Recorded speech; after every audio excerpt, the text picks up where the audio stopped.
Good morning, everyone. I'm excited to pan you around Chris Cascio's current exhibition, Ascent, which is on view till May 28th. And I'm going to invite Chris in for an Instagram Live conversation about the show. But I just want to take a moment first to show you the work before we get going. And I'll be sure to keep panning around as Chris talks about some of the work. I just have a few questions for him. So I'm going to invite Chris in.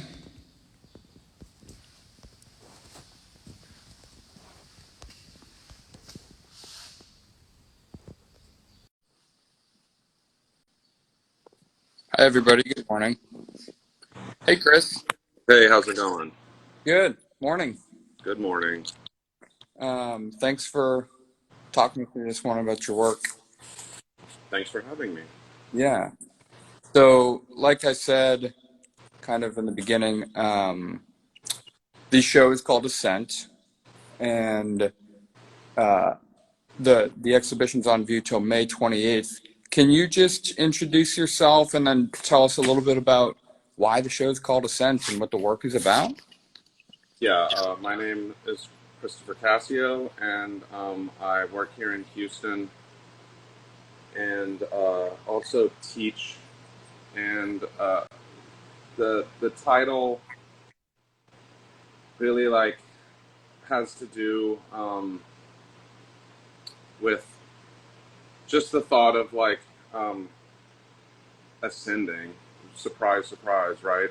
It has to do kind of more with like a spiritual ascending, not really in the ascending to heaven in the Judeo-Christian sense, but more of like a psychic breakthrough or coming out of a difficult place, which goes kind of along with the portals and staircases. Obviously, it has kind of more formally to do with that work aesthetically, although all of the work that I'm making currently it kind of gets more and more towards that idea of I don't know about working through something, but I guess working through something quite literally with the work, but also on a psychological level and trying to bring the audience along with me somehow.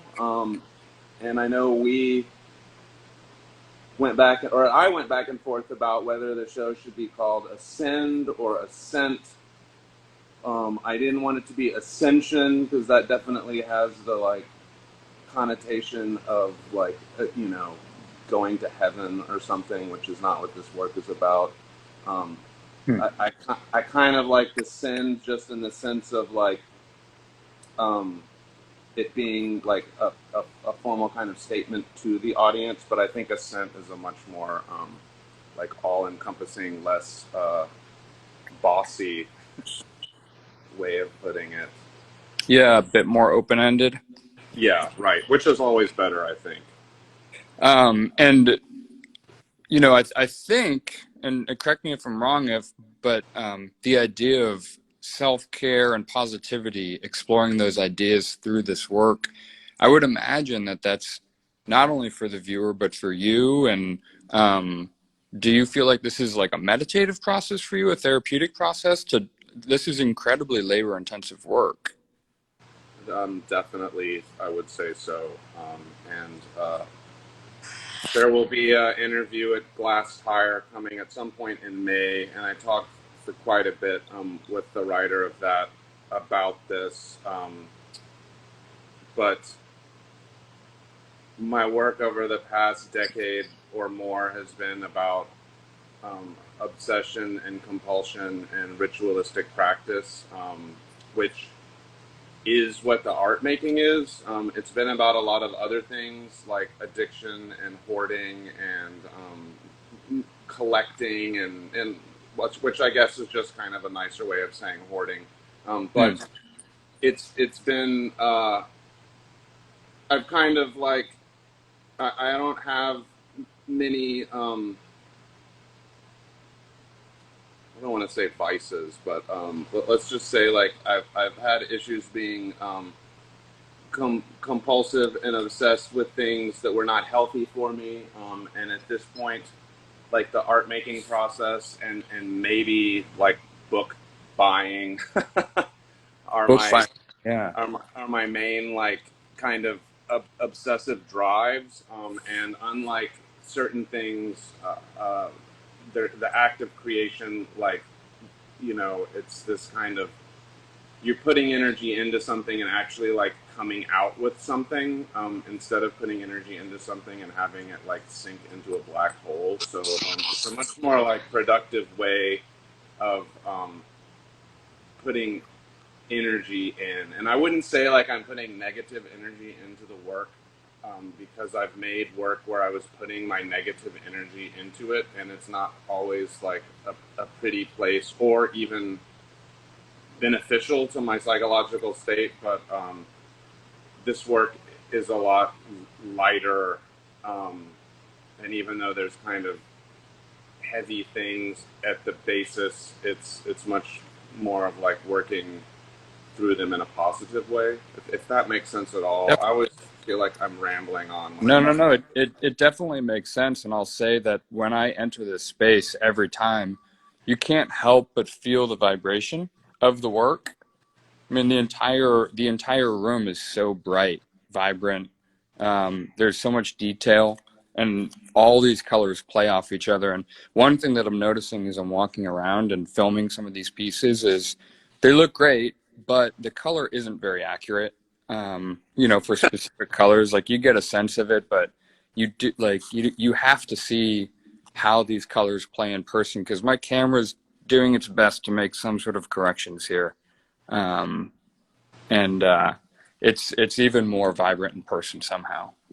I mean, definitely the better the cameras get, the better it gets. And looking at the work through like a lit up, a backlit screen helps because once they get printed, like it's real bad.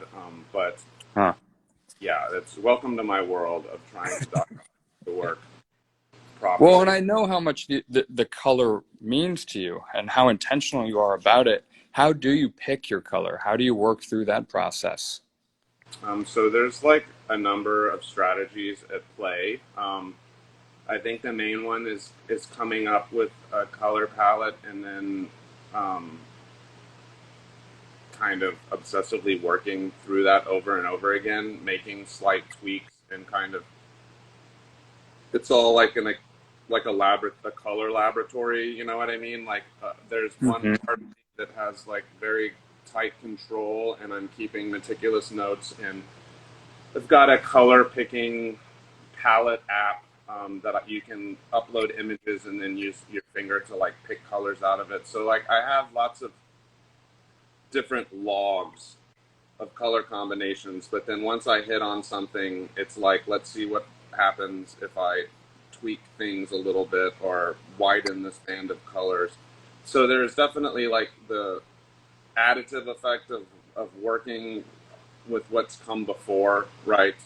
And Hmm. it's like if something's working good in the sawtooth, I'll see how it works in other motifs.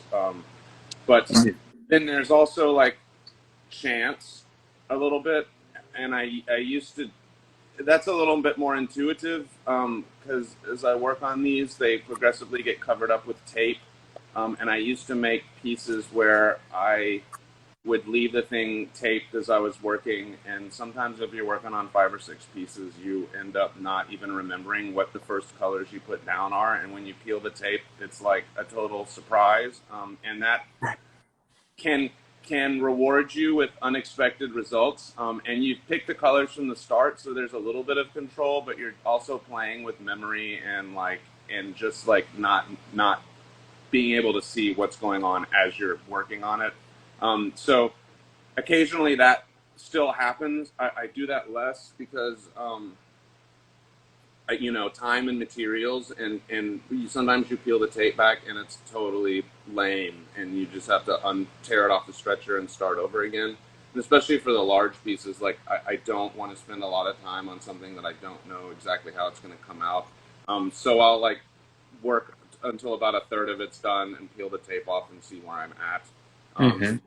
like I mentioned, that app, I will definitely look at other artists' work, and if sometimes it's just a single color, and I'm like, ooh, that color is good. You know, sometimes you like see a tube of paint. I think a lot of artists do this. You see a tube of paint that strikes you, and I can kind of build a palette off of that.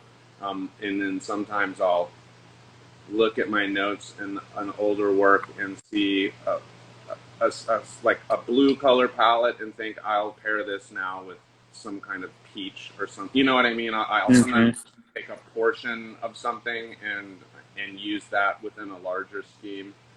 So that that is how it goes.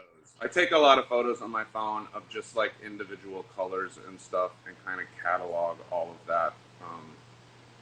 And you talk about taping, but I don't think we've mentioned yet that all of this work is not made with a brush.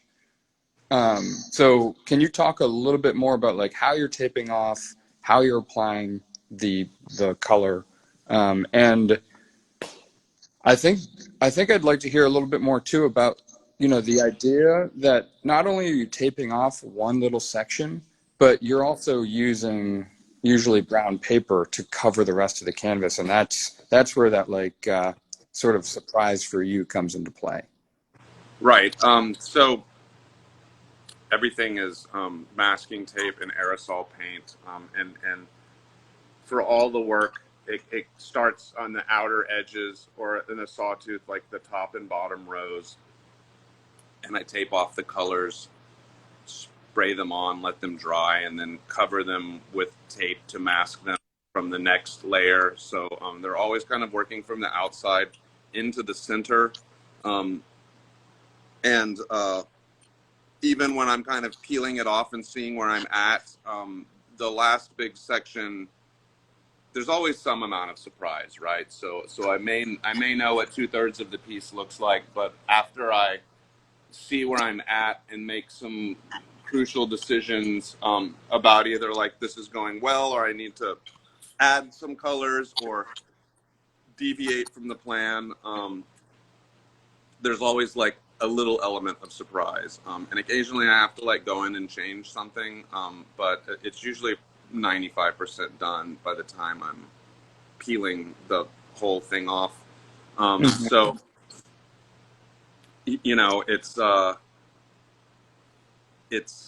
don't know. Does that answer your question? I feel like there Yeah. was more to your question. No, I would say so. I mean, it's aerosol paint and just to mask off and make sure that your aerosol doesn't hit all over these canvases. You Yeah, and just sometimes I screw up and there's a little gap that I don't see, especially when I'm using blue paint that is exactly the same color as the blue tape or green paint that's the same color as the green paint. So you'll get overspray. There's a lot of times I have to go in and fix things, but those are more like surface issues or coverage issues, not like this color is wrong. But that does happen. Sometimes I put two blue bands together, and I think that the colors are more different than they are. And then when I peel the tape off, they're like almost the same. so similar. Yeah, so I'll have to go in and just retape that band off and hit it with something lighter or darker. Sometimes I like that it's very, very subtle, and from far away it looks like one thick band, and when you get up close, you can actually, differentiate the two. Right. This one's got that where this from this distance it looks like the composition is from the outside in white, really dark like maroonish color, a light pink, and then a really wide band of even lighter kind of orange. But when you get close, you see that those are two different colors. Yeah, yeah, and that's sometimes they're even closer than that. You know what I mean? Like sometimes they really you really have to get up on it. And a lot of it is not just color selection. It's like the interaction of colors together, right? So I can use the same color on a piece twice, and because it's next to a dark maroon in one place and next to a fluorescent color in another place, they like appear to be completely different colors. You know, it's the Right. whole Albers, like those classic illustrations where it'll have the same color next to a white or a black, and they look completely different. And it like tricks me often, where I have a note and it says it's one color, and I'm thinking like, I get that wrong, and I have to go get the spray paint and spray it on a piece of white paper and hold it up to the painting, because like, even though I know what it is, my brain sees it as something else. Which always kind of lets me know that like it's working, whatever I'm playing with. But Yeah. yeah, And I don't know if we've talked about quilt making yet, and how some of this work is inspired by that too. Are there specific patterns that you're referencing? those sawtooth paintings are all what's called a half square triangle. And there's lots of different ways to lay those half square triangles. Like I've done the pinwheels before, and they can get much more complicated from there. Like if you look at quilt pattern books, you can take those half square triangles, and there's like 50 permutations of how you can kind of lay them in there to create these pretty striking geometric patterns. So the sawtooth is pretty much like the most basic, just rows of triangles of alternating color. I guess the most basic would be just for it to be two colors, right? Just one Hmm. background color and one concentric rows of parallel of another color. But they get much more complicated than that, and I've done some drawings with more complicated configurations. But I'm much more like a creature of habit, and like to work on something and keep seeing where it goes, rather than branching out, because I feel like I haven't successfully exhausted all possibilities, right? So the sawtooth, I think there's like 53 of those now, and I Wow. haven't stopped. Um, the even the other kind of portal ones are more loosely based on quilting. Like, they started with these kind of courthouse step or log house patterns, which are just kind of bars of color arranged kind of in a step pattern, or just kind of like around and around, in rectangles. And they've progressed into, as they were starting to appear as portals, I've leaned into that, where now the staircases are less, um, or they're more obvious. You know what I mean? Like they're actually three-dimensional stair forms instead of just bands of color that kind of go towards a triangular point. So Hmm. getting less abstract and a little more representational. But it's still all coming from that. And even the work before I was painting was inspired by quilts. Like everything I did in grad school from 2010 on, is tangentially related to quilting. And I also like take the paintings which do not work out, or the paintings which are old and hoarded in rolls in my studio. And I've been the past couple of years cutting those and sewing them back into different configurations. So it's kind of like making a painting about a quilt, and then making a quilt from the painting about a quilt. So it's still on my mind, even though the work is now getting a little more into just geometric abstraction without this real obvious Yeah. tie. Well, I'll say that the process, the sort of, your ability to go back into these compositions and rework them over and over and use all these different incredibly fluorescent colors, um, it's really produced an impressive show, and one that I think it's so difficult to come away from the experience of seeing the show and not understand just how much work this was, and yeah, it's come together. It's come together nicely. It's really impressive. Um, is there anything that we didn't touch upon during this conversation, Chris, that you'd like to mention? I don't think so. Yeah, I think that we covered it. I just would like to invite everybody listening, watching this, to come in and see the show in person before it comes down on May 28th. There's too many details and too many little color shifts to, you've really got to see it in person. Even this is one of my favorite details. There's like really some splatter textures. There's different things going on in each one of these that you just can't get a sense of online. So I invite you all to come in. The show is up for another 4 weeks, May 28th. But those weeks go by fast. So Chris, thank you so much for your time. Hey, thank you. Yeah, it was really good to talk to you and hear more about this work. Great. I'll see you later. Yeah, have a good day.